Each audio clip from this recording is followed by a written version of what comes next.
اور ہم نے فرعون کو اپنی سب نشانیاں دکھائیں مگر وہ تکذیب اور انکار ہی کرتا رہا۔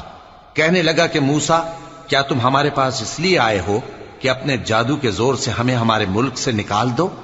تو ہم بھی تمہارے مقابل ایسا ہی جادو لائیں گے، تو ہمارے اور اپنے درمیان ایک وقت مقرر کر لو کہ نہ تو ہم اس کے خلاف کریں اور نہ تم، اور یہ مقابلہ ایک ہموار میدان میں ہوگا۔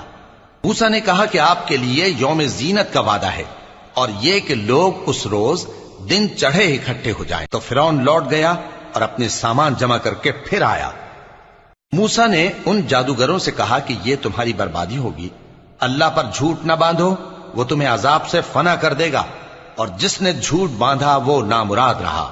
تو وہ باہم اپنے معاملے میں جھگڑنے اور چپ کے سرگوشی کرنے لگے۔ کہنے لگے یہ دونوں جادوگر ہیں، چاہتے ہیں کہ اپنے جادو کے زور سے تم کو تمہارے ملک سے نکال دیں